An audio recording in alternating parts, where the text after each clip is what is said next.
I am done photographing drunk people at 10:30 at night dancing. I'm done with all of it. And she said, what do you want to do? I said, that conversation I had with that guy, that's what I want to do. If I can figure out how to have conversations like that for a living, that's it.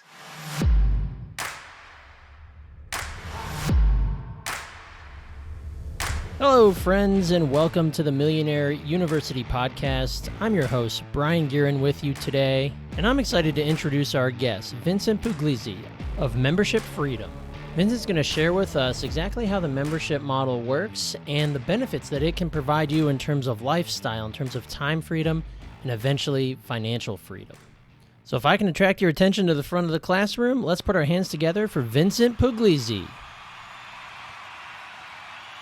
As a sports photographer, I won Sports Photographer of the Year International in the biggest competition that we all apply to. So, yeah, it was a pretty wild honor when we lived in Evansville, Indiana, not that far from you. For a medium-sized newspaper to take that award individually was a pretty cool experience that you never expect. Yeah, awesome. Well, so let's pick up the story from there and then kind of tell us how you got to where you are today running a membership for memberships.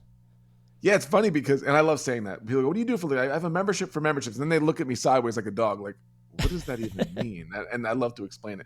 But it's a really good starting point because I had built for 10 years a career to become a sports photojournalist. That's what I wanted to do. I want to be a newspaper photographer, sports photographer. That was my dream because I was a screw up as a kid. I mean, I really was. From 16 to 22. I was a disaster. If you want to interview my parents, that would be the best interview because they could tell you all about it. Everything from stealing, I got arrested, causing trouble, all this stuff, and literally had a nightmare at 22 years old that I got caught stealing again at a place that I worked. It's an old lady, and she was like, I got you. I still see her face right now in my dream. And I woke up and I was like, what am I doing with my life? First time at 22. Most people at 15, 16, 17, they're planning. I was like, I'm fine. Until then. Like, what am I doing? And I went downstairs. I still live with my parents. I moved back in. And my dad came downstairs, 2:00 in the morning. My dad came downstairs. I opened up to him. I was like, I have no idea what I'm doing. Like, I'm screwing this all up. And he's so nonchalantly, and I don't know how he did this because he was probably so frustrated with me. He said, you love sports. You love taking pictures. You love traveling. Why don't you become a sports photographer? That's what he said. And he went upstairs with his glass of water, left me alone to just think about that. And I'm like, what does that even mean? Like, is that even a job? I was never told in school that was a job or a career. Nobody guided me. Like, you can do something you actually love. So I woke up the next day and I looked at the newspaper and there's a photograph in the back of the newspaper in New York with the guy's name on it. And so I literally went out and took my money and bought a camera and a lens and started buying the cheapest tickets to games in New York, Yankee games, Mets games, and sneaking down to take pictures. But I realized it was hard because of access. You couldn't get down. So I'm up at the top with these cheap seats and how do I make a living at this? And I started sneaking down and meeting the photographers and asking them questions and who do you work for? And what about this picture? That was the first real school I ever went to, was nightly at Yankee Stadium or Shea Stadium, bugging the photographers on how do you make a career out of this? And then they would give me advice and this and that. With relationships and networking, I got my first internship for Bruce Bennett Studios, which was the team photographers for the Islanders, Rangers, and Devils in hockey. It was an unpaid internship, which is where so much of it starts, right? Free. And people don't want to talk about that. I worked for free for 8 months, just doing researching until I got to shoot my first game. To fast forward ahead, that led to an internship at Newsday, which led to a freelance position, which led to working for the Associated Press in New York City and photographing some of those high-profile events you can imagine, to then going back to school to finish it off by getting my degree and getting a formal education, and then winning that award while having a staff photographer job, like doing my dream job, which was traveling around. I shot the Super Bowl the year before that. I'd shoot the World Series. I'd shoot anything you can imagine I was doing. But here's the crazy part about when you said about winning that award. It was at one of the low points of my life, career-wise, because I was making $32,000 a year. It was my dream job, but I got paid $15 an hour. And I just got married to my wife, Elizabeth, and she was pregnant with our first kid. So now I'm starting to grow up a little bit. This is great. I get to do all this cool stuff. I can't even afford diapers and formula the way that it's going. And she wants to stay home and not work in the same career because we're both in the same jobs. Now it's time to grow up. So what happened was I win this award, which is the biggest award in our industry, and I got a 3% raise a month later. And my boss said, well, you should be happy because everybody else got nothing because you've been doing so well, you got 3%. And I got angry and I said, 3% of your salary might be something, but 3% of nothing is still nothing, I said to him. Yeah. And I walked out. I remember standing under his door frame in his office and being like, it's over. Like, I can't do this. Because I looked around the office and I saw 50 and 60-year-olds and they were unhappy. And it never hit me before. They couldn't go on vacation. They always had to beg for time off on holidays. They were stressed and overworked. And I'm like, is this really what I want for the coolness of the work that I did and the accolades? So I went home and it was a moment that changed my life. I called my dad and on the phone, 10 years later from the first advice he gave me, I said, hey, can I work for you? Because he had his own business. Can I work for you and make some extra money? Because I need to make some extra money because I'm not getting it at work. And he said, no. So now I'm get a 3% raise and then my dad's rejecting me. It's like everybody's rejecting me on this one day. And he goes, I've been trying to give you some advice. You haven't listened. He said, maybe you're going to listen now. This is what he said to me. Mm-hmm. He goes, you've got a skill, but you're not using it correctly. I said, what do you mean? Now I'm listening. What do you mean? He said, you've become a really good photographer. You didn't used to be. You worked your way up. You did this, but you are settling. That's a really hard thing to hear from your dad. You're settling. I said, what do you mean I'm settling? He goes, you're settling for $32,000 a year in benefits, is what he said. He goes, you have gotten a skill set and experience that you can do anything you want. You could shoot for magazines. You can do corporate. You could do weddings. You could do anything. You can make as much money as you want to make, and you can control your time with your kid, and you're settling.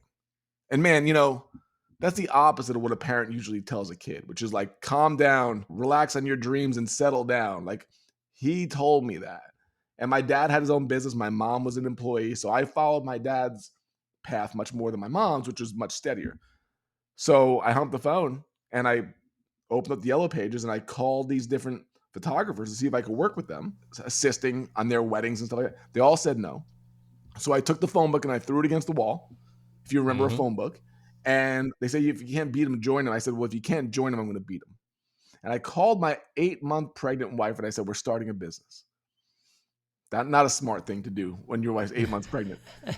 But she's awesome. And she goes, what do you mean? I said, we're going to start doing weddings and commercial. We're going to start building a business around this.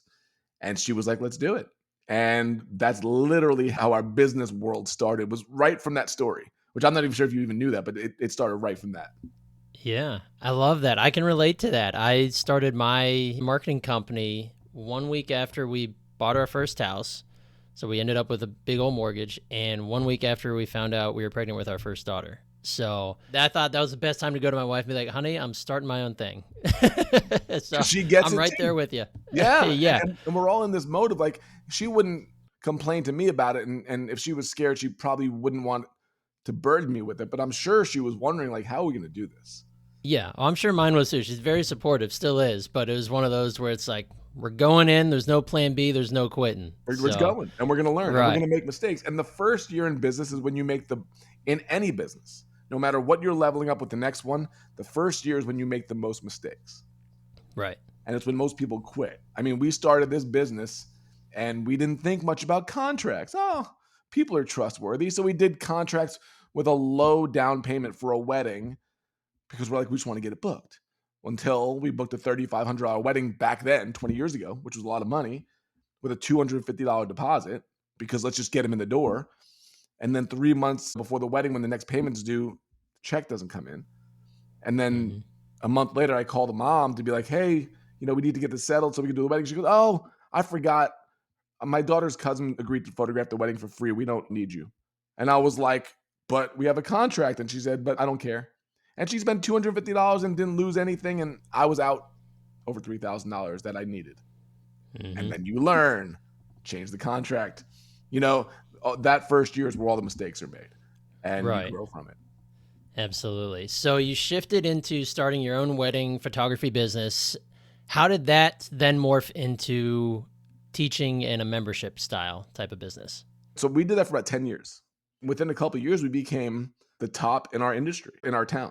We were in Indiana. We shot up to the top, highest priced, probably most sought after in the most part. Then we moved to Pittsburgh and we built the network there and we built it up again. And it was amazing. I had all this freedom in the world. We raised 3 kids with me being home whenever I wanted to be home. It was unreal. I kept challenging myself in new ways to do it differently. And I got to a point where I was completely bored. Completely bored. And I think some people can relate to this as entrepreneurs and creatives are like, hey, I'm really good at this, but I don't want to do this anymore. And it happened. I was really sleep deprived one time. I was going through an adrenal fatigue and I showed up at a wedding and I was so tired. And I went through the motions. And I drove home and I couldn't even remember the wedding. And usually my mind is shooting with all the different things I shotted. And I was like, I screwed that one up. I said, we're going to get our first real complaint from this one. And then 2 weeks later, they get the images and the bride was like, you got everything. This is unbelievable. And it was at that moment when I realized if I can sleepwalk through this, I'm done. I don't want to do this anymore. It's just, it doesn't challenge me anymore. And then about 2 weeks later, I was photographing a wedding and the DJ was a great DJ, great artist, terrible at business, like a lot of artists are. And he was telling me how rough his business was. And I said, why? I said, you got a great reputation, blah, blah, blah. We sat down for an hour over dinner and I coached him. And at the end of it, he was like, you just changed my business. And I was like, what? And he went to go start the reception up. And I sat there and Brian, for the first time in my career, I did not want to go out there and shoot. First time ever. I wanted to talk to him some more. And I came home that night. And then there was this drunk guy that was bothering me all night as I was photographing. And I came home to my wife and I said, I am done with this. I am done photographing drunk people at 10:30 at night dancing. I'm done with all of it. And she said, what do you want to do? I said, that conversation I had with that guy, that's what I want to do. If I can figure out how to have conversations like that for a living, that's it. So that was when the seed was planted. So I started doing one-on-one coaching for photographers on business and then kind of group coaching for photographers on business. And then we created a membership around it. And then I started realizing, oh, this isn't just for photographers. There's a whole online world of people that we can help. And then we started a mastermind for that, and then a membership, and all the way down. So there was the photography, then there was the business, and then about a year and a half ago, we were like, this needs to be niched down more because what we help people is with memberships. We help people with recurring revenue. We help people create time, money, location, freedom. We need to niche it. So we switched and pivoted to membership freedom. And now that's where that community is based solely on helping people create recurring revenue through memberships for that life of freedom. So there's a lot more in there, but that's pretty much the timeline. I mean, this is kind of the epitome of the information age that we're in, right? You have either a technical skill or some hunk of knowledge that you are good at and that you can share. It's now time to monetize that, right? And memberships is how you do that. It's so hard to get it through to some people. And I try to be, I'm a New York Italian. I'm just going to tell you how I feel. So I have a really hard time having couth when it comes to it. Cause I'm like, I just want to reach through the computer and smack you because you're not seeing it.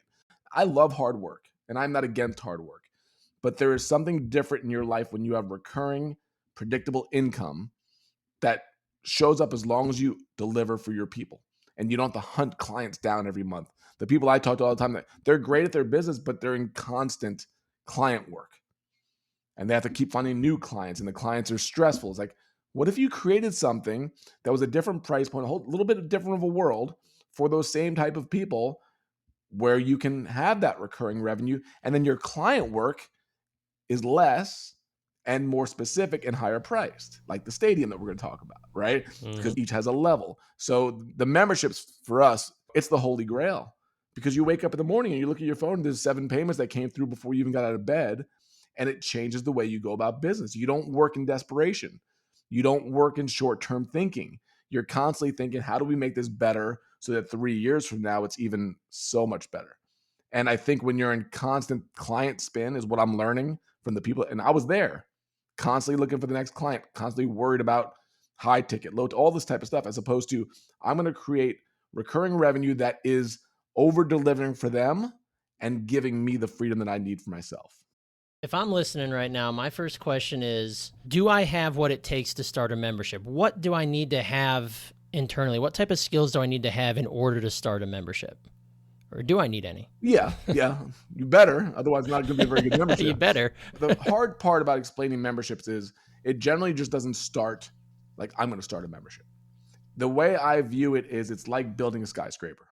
It's like you buy a piece of land, I buy a piece of land. You say, I want to build a building on this site. And I say the same thing. And you go, well, I need to start a membership building. And you just start building. Right? Good luck going to New York City, buying a piece of land, and then just starting to build. No, you buy that land, you assess, do people come by this property? Is there traffic? Okay, yeah, there might be. It looks good. And then you start digging down. My dad's in this world and I watch it, right? As a draftsman, you don't just build from the ground floor up. You dig 3 stories down or more, and you get rid of all the old rubble and you build a foundation, and then you build the skyscraper. Hey there, Millionaire University listeners. Let's talk about something crucial for every aspiring millionaire: protecting your valuable ideas and work. You know how much time and effort you put into creating that killer business plan, those innovative designs, or that game-changing spreadsheet. But have you ever thought about what would happen if you lost it all in an instant? That's where CrashPlan comes in. Since 2001, CrashPlan has been the go-to solution for cloud-based data protection. And now, as its own independent company, they're laser-focused on providing the best cloud backup solutions in the market. Picture this. You're working on your next $1 million idea, and every 15 minutes, CrashPlan is quietly backing up your files to their secure cloud. No interruptions, no hassle, just peace of mind knowing that your work is protected. With CrashPlan Professional, you get unlimited computer backup. That's right, unlimited. So whether you're a solo entrepreneur or running a growing business, CrashPlan has you covered. Ready to protect your $1 million ideas? Here's an exclusive offer for Millionaire University listeners. Go to crashplan.com/MU for 50% off your first year of CrashPlan. That's crashplan.com/MU for 50% off your first year. Back up better with CrashPlan. That's the part that most people don't get. It takes time. It takes time, and people that want the money now rarely last. But if you have the vision, and what we say all the time, it's 3 months to launch, 3 years to freedom. I tell people that right away. If you need this money this month, go start a power washing business. You'll get money tomorrow. People need it. This type of thing, you have to build trust. You have to build attention. You have to build following. You have to create a niche. You have to do market research. You also have to have a founding launch. You have to have people in there. But, that all sounds hard and difficult, and it is. And that separates the people. But when you do that for a year, and then you have trust and attention online and personally, and you are building something and you create something within a niche that leads a certain group of people, and they start coming in and they start telling their friends about it. And then you freed up a lot of time, right? 30 hours of client work versus 3 hours of membership work. You get to the point where me and a lot of friends of mine are like, then you're just in marketing. That's really all you do. And that builds it as it frees up time. So whenever people see this, I try to tell them the first year is going to be very, very difficult. Just like building a building. And I use the stadium analogy. Brian, this is what I say. The Raiders just hosted the Super Bowl last year. Anybody remember the Super Bowl in February? And it was in Vegas. Now, if the NFL went to the city of Las Vegas in 2019 and said, we just purchased this plot of land in Las Vegas and we want to host the Super Bowl this year, the NFL would have said, you're crazy. We're not hosting a Super Bowl on a bunch of dirt. Go build a stadium, go build a foundation of something, and then we're going to make you billions of dollars. So they took 3 years to build a stadium, and now they make endless money from a building that's already built that requires just maintenance to do so. That's the analogy. And a lot of times the ones that will do the work will do it. And the ones that won't 4 months later will be like, it's not working. I'm going to go try this new thing. And I'm like, I'll be here if you come back, but I kind of told you this is the way it was going to be. Yeah. So let's dig a little deeper on that analogy, because I love that, the stadium model. So that's in pertaining towards the fact that you have different levels inside your membership. Basically, like you could have all the way up to a mastermind down to lower priced that is like, you just need some content, here it is. How does that work? It's funny, I bother a lot of people in my own industry. I'm kind of a problem finder where I rail on funnels a lot because I see a lot of people that are just like, I'm going to build a funnel. And the way that I look at this, and a lot of them don't work, and I see it from the inside, but it sounds great. The way I look at this, I'm a human. How do I want to be treated? I don't want to be put in a funnel. I don't want to be put in anybody's funnel. I don't want to be put in a funnel where I go, oh, here's a free piece of content to get you to pay $27 for this thing, so I can then upsell you to this $400 thing, so I can upsell you.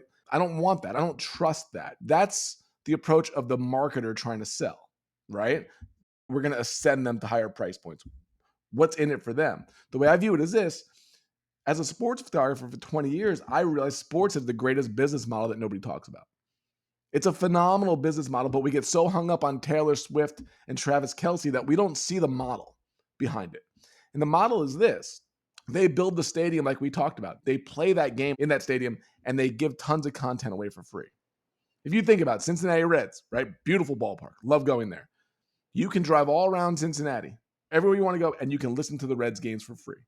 You could do it for 40 years and never spend a dime. And the Reds are fine with it. Keep listening. They'll still make money on advertising, but they're giving their content away for free. People go, oh, I don't want to give the best stuff away for free. Well, they win the World Series on the radio. I know it's been a while. Sorry, I'm a Mets fan, so I'm right with you. But they win the World Series on the radio for free. You don't have to spend a dime to hear it. What they get paid for is access. What they get paid for is access. You come into the stadium. To come into the stadium, you need to pay. I think it's fair. I'll give you tons of stuff, but if you want to come in here, intimate, but there's cheap seats. Okay, just test it out. Go a little bit lower, you catch a foul ball, you spend a little bit more money. You go a little bit lower than that into the luxury box, you might hang out with, Ken Griffey Jr. might be in there and you could rub elbows with. You get down even lower, you get to meet the players and get autographs. You want to go even further? You can go to fantasy camp and for a week spend a crap load of money and play with the old timers, right? From free to luxury and everything in between. And, oh, by the way, you can walk through the concourse and buy one-off products as much as you want. All around one game that's niched, that's specific, that has a stadium model to it. So I saw that and I was like, why aren't we doing that? Why aren't businesses doing that? Instead of creating a funnel that's kind of, about me, I'm going to create a stadium and you come in and join whatever level you want. And it doesn't bother me which one you want to do, but I can make offers to that. So I give away tons of free content. I post on social media what I think is meaningful content every single day. I give my audiobook away for free. I do tons. You don't ever have to spend a dime for it. But what you pay me for is access and implementation. So when people want access, you've got to come into the stadium because I've already given you tons of stuff. I don't feel guilty about that at all because I've already over-delivered. But we have a $9 membership. We have a $57 library. We have a $97 community. We have $197 community plus voice coaching. We've got a mastermind of $500. And then we have live events and VIP where you could fly out here to Florida and spend 2 days with me at a fantasy camp level. You choose your own adventure. And I just create the content and the products around it. And the crazy part is we don't have a staff. We don't have a team. We don't have a agency. It's my wife and I. We can build it all around our life and we homeschool our 3 kids. So every one of those is a different price point that anybody at any price point can buy, including free and including luxury. And this can apply to any form of membership business, right? And we might have another parter here where we talk about all the different types of memberships one could really start. But this is something that's, you can duplicate this, whether you're teaching people how to run a membership or teaching people how to be a marketer, how to be an artist, or... I'll give you some crazy examples. Yeah, everything. Because it goes from this, and this has been the big turning point that we've seen in teaching this. It's the shift from doing to teaching or doing to leading. Meaning we started with a photography membership. That was one of the first ones. For 20 something years, I did the work. I traded time for money. I had no problem with that. I don't think it's a dirty thing. Everybody makes it like it's a dirty thing to trade time for money. But as you get older and as you have kids, time is more valuable for me at this age than it was to me when I was 26. Because every time I'm leaving for work, I'm missing my 12-year-old. It didn't used to be that way. I would work for 15 hours. Who did I have to come back to, right? Yeah. A hockey game. I had nothing to come back to. Now I do. So I want more time, right? So that's the thing in terms of creating this, is it when you go from doing to teaching, now instead of doing the work, right, physically, or even doing one-on-one coaching, which is almost everything starts with, almost every membership starts, and people don't want to see that. It starts with one-on-one, and then you learn so much how to do it one-on-one that you can go one to a few. I keep answering the same questions over and over again. Oh, maybe I could do this with 5 people instead of 1. Oh, 10, we could run a mastermind. Oh, wait a second, there's 100 people that can be helped by this message with each thing we do, or hundreds. Now you get into that realm and they're paying $100 a month. You got 150 people at one level. It takes an hour a week for you to do that. All of a sudden, time frees up, money frees up, and that's where the time, money, location, freedom comes from. So how do people grow a membership? Let's say somebody has a coaching student or a small group type of thing that they're teaching somebody whatever their skill is. How do you take that from something so small and focused to growing that? I know you said it takes 3 years to really get to that point where it can be wildly successful. The time depends, right? But how do you get there? Generally. What are the steps?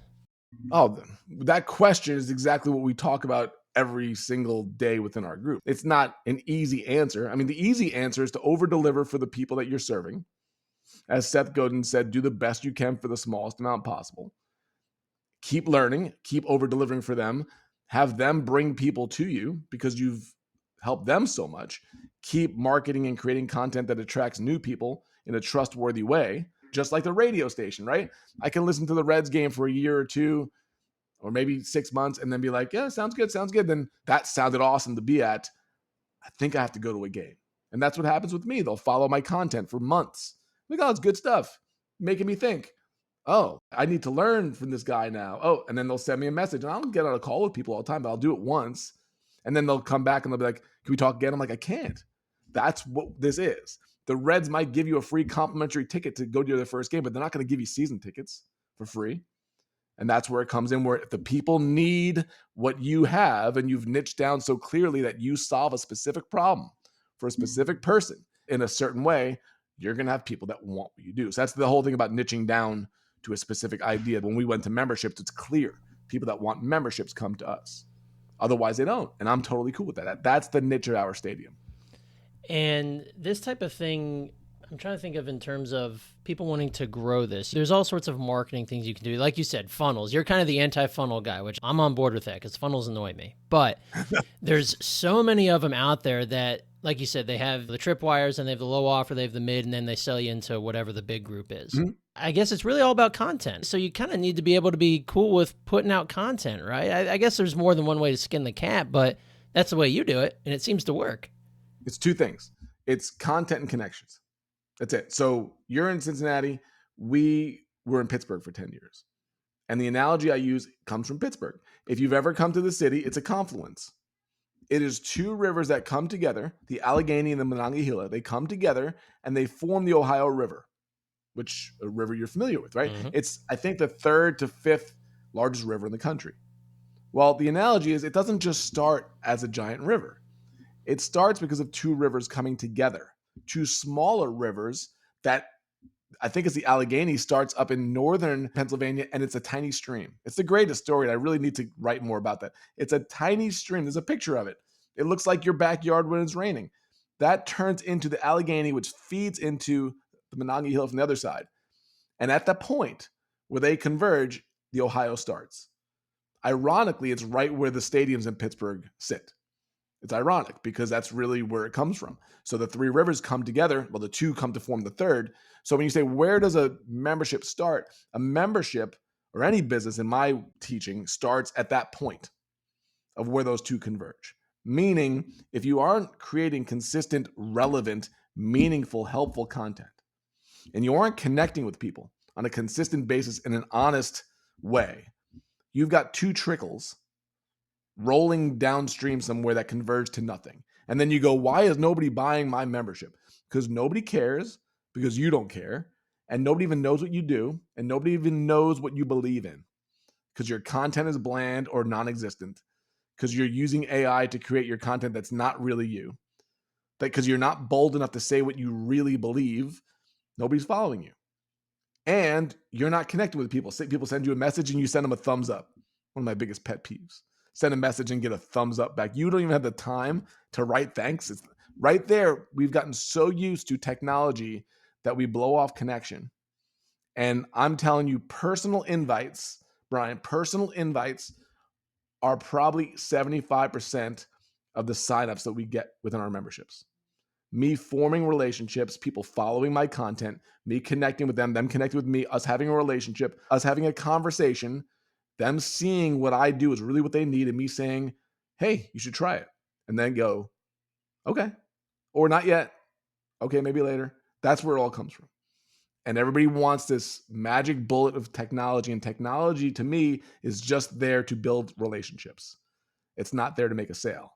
And that's where it all comes from.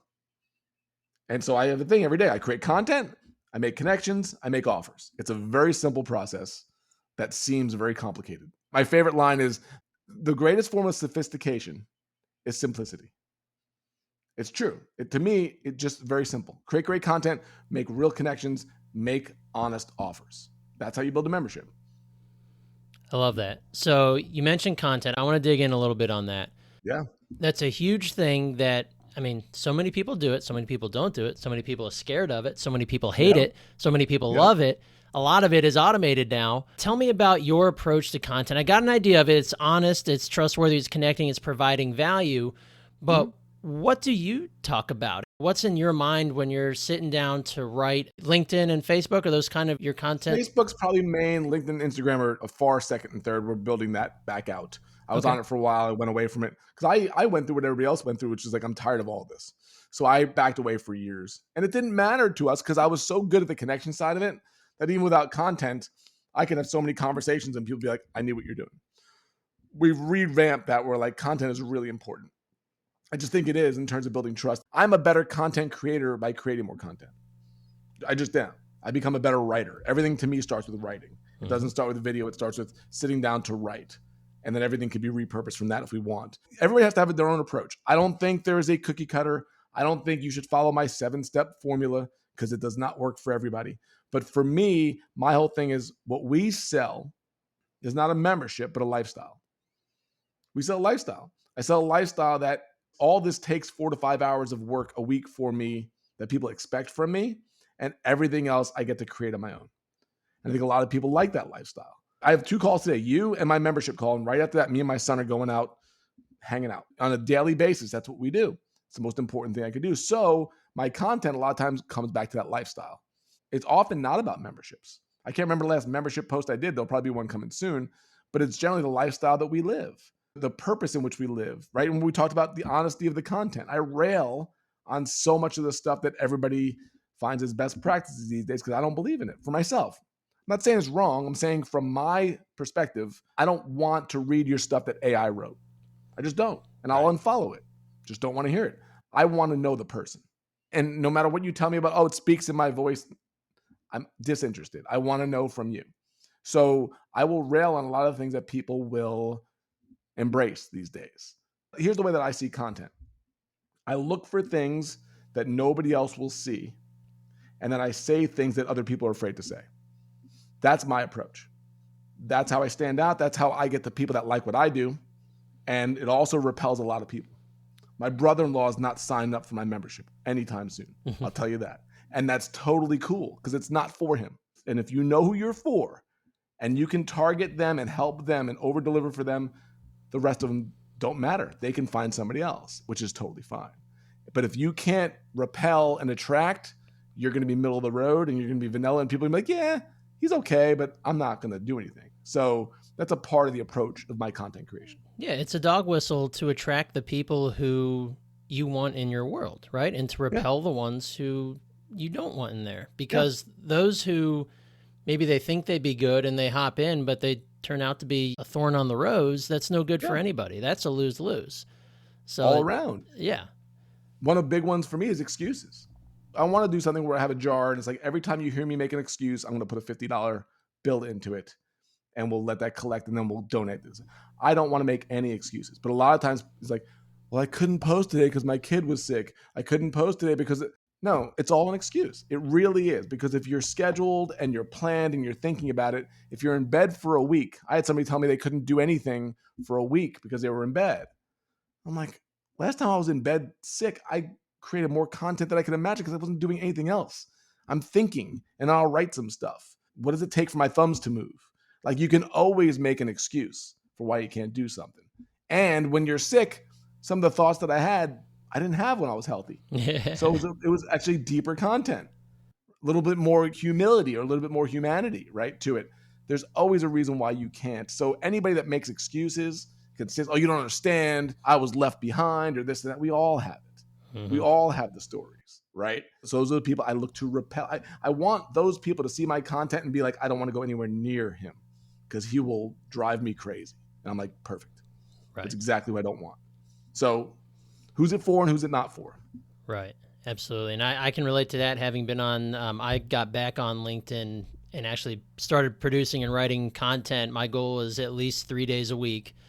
Yeah. Stuck with that since January. And it's building that skill of copywriting, because if you can use words to help people, to connect with people, depending on what business you're in, to sell, to bring people into your world so they can buy from you, then that is an incredible skill to have. And you only get better at it by doing it daily, consistent action. right? Totally. Yeah. I did a daily podcast for 1,100 episodes. I stopped about 2 years ago. I was like, okay, I got to shut up for a while. That was my last episode. But what I learned was I make a joke that creating content is like having surgery. And people go, what? Every piece of content I create leads to 3 new content ideas. Like the post I wrote today is about my grandparents' fruit and vegetable stand in New York that they had in the 1930s. It was about how business today is very much like it was then if you do it right. Right. And then my dad commented that he worked in that store when he was 6 years old. And I didn't even know that until I read that on Facebook this morning, or at least I didn't remember it. That's a great piece of content because I thought about it like, oh, why was my dad so hard on me? Well, I probably seemed like I had a pretty easy life to him because I didn't work till I was 15. I thought I was hardworking. He worked when he was 6. It gave me a greater understanding of my dad. So every piece of content leads to more content. Every surgery you've had, from what I hear, luckily I haven't had one yet, leads to more surgeries. It's the very same thing. So I make a joke about that. So when people say, I don't have enough ideas, you're not creating enough content. If you create, it's going to bring more thoughts and more comments from other people that lead to more content. Right. Absolutely. The content is key. And I avoided it for years. It drove me crazy, but really at the crux of it, I was too lazy to do it. I didn't see the value of it and I didn't want to, so I didn't. Yes. But then after a while, it starts hitting me across the head. And I had mentors and coaches who said, don't be an idiot. And it makes a huge difference. It really does. And it's not as difficult as you think. It's just think about what you're doing, talk about what you're doing, talk about what you're learning, talk about your journey, and bring more people along with you. That's exactly it. And you get better with time. And all of a sudden, every single day, one person that never knew of you before now knows of you. Right. If you think about it, you compound that over 3 years. Think of it this way. You say you posted daily and you go, I only got 11 likes. That's lame. But 1 like a day was from somebody new that became a fan. Over 3 years, that's 1,000. It's more than 1,000 new fans that you've made. How hard is it going to be to create a successful membership when you do that and you actually reach out to them and say thank you?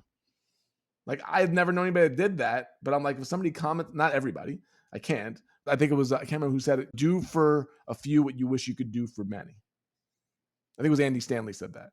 Well, if you get 20 comments on your post and you reach out personally to 3 of them a day to say thank you, that's something that most people will not do. That's something that will build connection, will build relationships, will build conversations, will build trust, will eventually down the road build a membership. I love it. I think the word community is even better than membership with that. We're building community. We're bringing like-minded people together that would not have met if it wasn't for us. Right. Otherwise, there would have been no way to know one another. No. That's the beauty of technology and the internet, but also the beauty of bringing those people together. The beauty of it is also the thing that destroys it, which the beauty of it brings us together, but what destroys it is this mindset of like, now I'm going to automate everything. And I'm not going to respond to people. I'm going to give thumbs up and heart emojis instead of conversation. And now you've taken it too far where you're not even responding. You're not reaching out to people. People send you a message and you ghost them. Like, now you're destroying it. So it's a very fine line. That kind of leads us into the time commitment of a membership. This is built for a lifestyle, right? Imagine if you're leading a membership, let's say it's small, they're smallish. There's 50 people in it, right? Paying whatever your rate is. And you can set up your schedule however you want. What does that look like inside of a membership in terms of a time commitment and how this can really truly be a lifestyle business? Well, yeah. So I have a general rule where the first year, and I said it before, the first year is pain. Second year is balance. Third year is freedom. We've run multiple memberships to good degrees of success. And every single time my wife at some point said to me, like, how did it get easy? Like all of a sudden, like there's 4 days go by and there wasn't anything that was tasked for us to do. And 3 new people joined. What just happened? Where in the very beginning, we couldn't get anybody. Like there were some people, but it was hard, right? To get them to trust you. They didn't trust you yet, right? It's just natural. You open up a baseball team in some city, they're going to be giving away tickets the first year until you win some games. Same thing. But for us, the first year is always pain. It's where we put the most amount of work into. It's where the most mistakes are made. It's where the most effort goes into. It's like a plane taking off. Second year is balance. It's like, this still is not easy, but I see it. You know, we're earning some decent money. It's not as hard as it used to be. It's still frustrating, but I get it. Third year is where it's like, we're doing a fraction of the work that we used to do and making way more money. And then, like, we have a new thing that we're doing. We're doing an unconference. I do the opposite of everything. Like, I love conferences, but I hate them. I hate the fact that it's all these speakers and sessions, and I'm in this room with all these amazing people. So I hang out in the hallways. That's what I do. I spend over $1,000 to go to an event to hang out in the hallways. My wife didn't get that at first. It's where everybody's at. That's where the connection happens. Why don't we do an event that's the hallways? Why don't we do an event that's the hallways colliding with an intimate mastermind retreat? And so that's something we're creating right now. We're already half sold out. We haven't even promoted it yet. And it's already half sold out for next year. What happens, the point of that is when you build a membership that gives you time, money, and location freedom, and it requires a handful of hours a week to do it, the next idea you want to do is easier to execute. Because now I could put the time into building that. I don't have the financial pressure of doing it because it's already covered with this other stuff. And we can just build exactly what we want to build. I'm not doing sponsors because I don't like sponsors at events, right? Because it's like, oh, now they're going to, hey, no pitching, no sponsors, no upsells, no speakers, no stages. We're going to do it the opposite of everybody. I could only do that, Brian, because we've built these other things in place that I don't need the money from it. But if I needed the money, I got to do what everybody else is doing. So what a good membership does is it builds out those other levels of your stadium. And then that makes it easier to succeed. So membership, to me, frees up time. That's the simplest way of saying it, which allows you to do more of what you want to do. I'm not a membership geek. I am not like die hard memberships. Memberships gives me free. I don't think about memberships all day long, but our stuff gives us freedom to now build what the next thing we want to build. Wow. Okay. So it could be, and I'm basing this kind of what I can tell from your membership group. There's the 2 or higher levels and the 2 or 3, the lower levels. Mm-hmm. So the higher levels, is that what you dedicate most of your time to in terms of like maybe your week is 1 or 2 mastermind calls a week or whatever that number is? Yeah, I'll tell you. That's your commitment. The content is built for the lower levels. It's already there. When you're starting out, that's where you're building that, right? You got to collect it. So it breaks down like this. The lowest level, essentially closer to the field outside of the luxury, is the mastermind, which is a 2-hour call every week, Tuesday mornings. Then we have a 1-hour membership call, which varies. So we don't have the same time because we want anybody to be able to get to it. If it was Tuesday at noon, like a lot of people do, people be like, I always have something scheduled, I can't go. Every week it's a different time and date, and people seem to like that. Then we realized, there's people that want this content, but they don't have time for the calls or the community. So then we made a little bit lower priced, which is the library. So you get the membership content, but not being a part of the community. People love that. It's a lower price, and they're not quite there to be a part of the community. We have a really low priced membership. It's $9 a month, but it's basically just content. And then we added on because you think about it. This is how you build out a stadium. You start with one level, and then we saw these other options. And then we had this community-based membership. It's $97 a month. With mastermind, it's $500 a month. And there was something in between missing. And this is just the last couple of months. Like, what's missing in between there? Now you start to develop multiple levels. And I was like, I could do more coaching, but I don't really want coaching clients. I don't really want coaching calls. I don't want to be a service-based thing again. And I said, there's voice coaching. I do it anyway. People send me a voice memo and I give them an answer in 2 minutes. And then they're like, thank you. I'm like, okay. So for $200 a month, you'll get some voice coaching with it. There's limits to it. So that's another level between there, right? So now all of a sudden, 5 or 6 levels there. I'm a Mets fan. So this is where I learn all my stuff, Brian. The Mets in 1962, when they started, had 2 ticket prices. Can you guess what they were? I'm just going to put you on the spot. 2 ticket prices in 1962. What do you think they were? $3 and $12. Very close. They were $3.50 and $2.50. Oh. Who came up with that? Why would the person not get the $3.50? Obviously, $1 went a lot further back then. Right now, guess how many ticket options the Mets have? Oh, gosh. It's got to be 58. You are good. 54 as of last year. There we go. 54. You think about that. They didn't start out with 12 options. They started out very simply. And then as they learned, people want this. People want that. They want to sit in the upper deck on the home team side in the shade, or on the visitor's side, they don't care about shade, but they want all you can eat hot dogs. Year by year, they just refine it more and more and more. And even with a terrible team like we have, they still get people buying those tickets. It's crazy. So Hmm. that's the way we build it out. We do one, we optimize it, we figure out what the next one is. It doesn't happen right away. And year after year, you build other levels, and they're built upon what the needs are of your members. Do you run into having the problem of too many options? Like the old adage, a confused shopper is not a buyer? I hear that a lot. I go against almost everything everybody says. I'm just an antagonist. The Mets aren't confusing people with 54 ticket options. That's Everybody true. says you only have to have 3. Like, I don't know. Adding that option with the voice coaching was very appealing to a lot of people. I'm kind of cool with it. So no, I'm not too worried about that. I mean, if you don't have the attention span to look at 5 different options, I probably don't want to work with you anyway. Yeah. Right? If you think about it, like, you can't handle it from this, how are you going to handle the stress? Like, and you can't handle 5 options. Like, Right. you need 3. Are we that simple? Yeah. So we'll probably get to a point. We might get to a point where we do.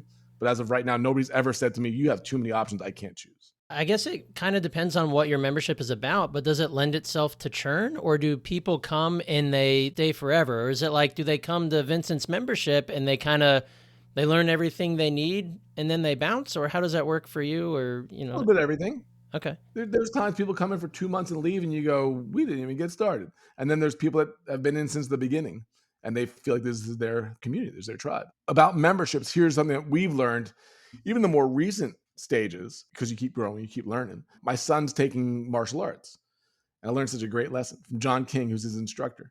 He said something one day, he goes, once you become a black belt, now you're a beginner. And I was like, you're brilliant.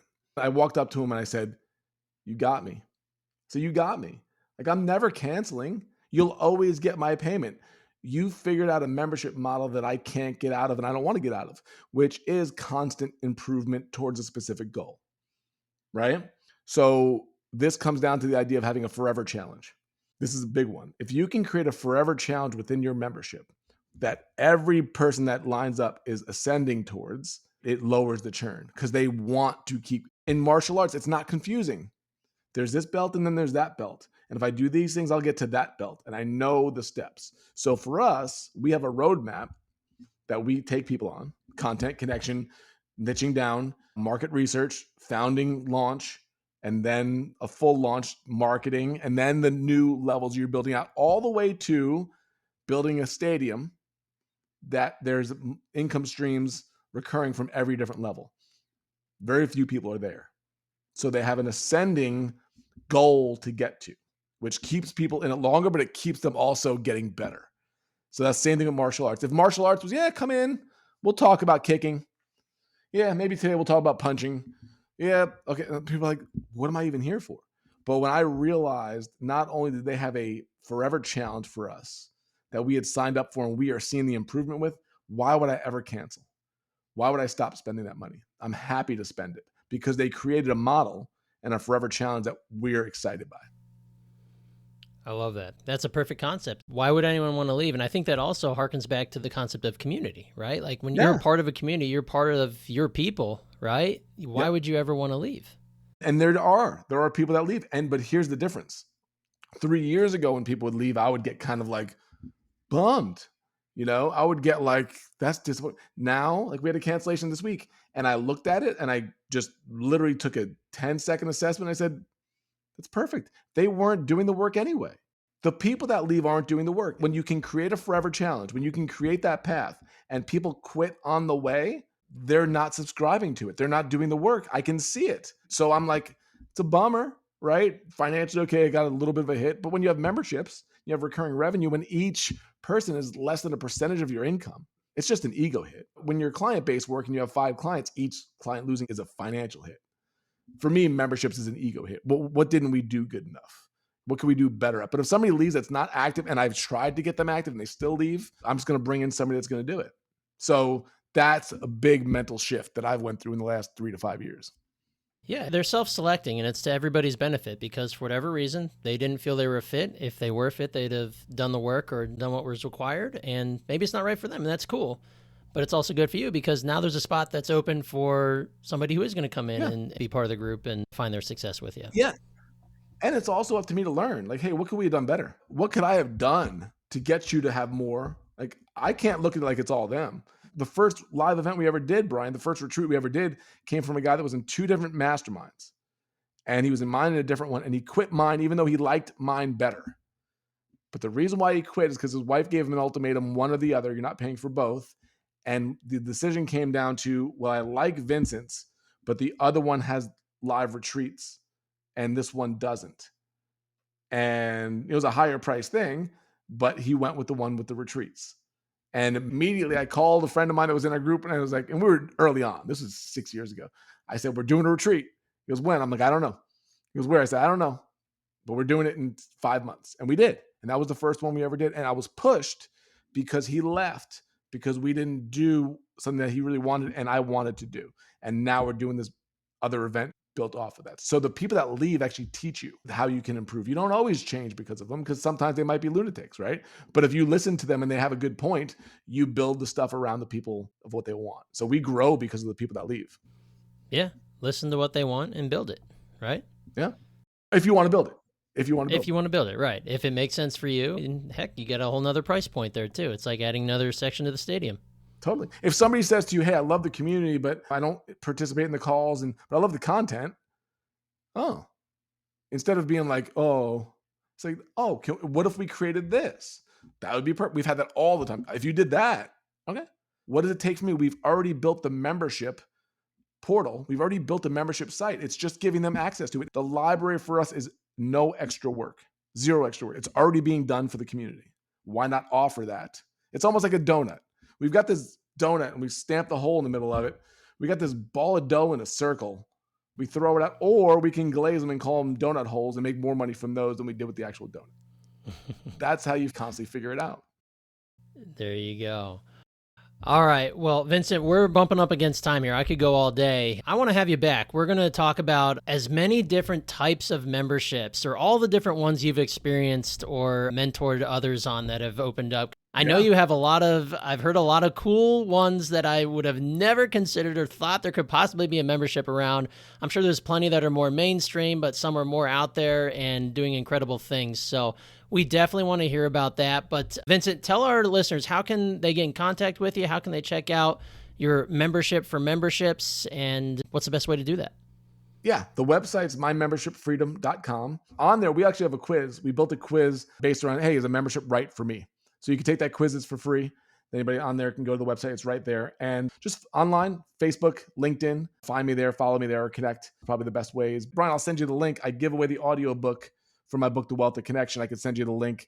That's totally free if anybody there wants to grab it. Perfect. Yeah, we'll put that in the show notes. Good. All right. Well, Vincent, thank you so much for joining me. This has been a pleasure. We learned everything we possibly could about memberships today. So thanks again, and we're going to chat again soon. My pleasure. Let's do it again. Thanks, brother. All right, let's put our hands together for Vincent. I think a membership is an absolutely perfect way to monetize the knowledge or the skills that you currently have. In what other way could you live a lifestyle that you choose, work the hours that you choose, and be able to share the information that you have and have an impact on others who want to learn it from you other than a membership? So thank you to Vincent for coming on. This was some incredibly invaluable information, and make sure you stick around for part 2, where we're going to discuss some of the best memberships that Vincent has encountered and mentored on in his career, and just give you as many ideas as we can for things that you could possibly start and run a membership on. We know that you have skills and talents, and we want you to be able to share that and get paid big money for it. All right, so thank you all for joining us. We will catch you on the next episode of the Millionaire University Podcast. Keep crushing it, my friends.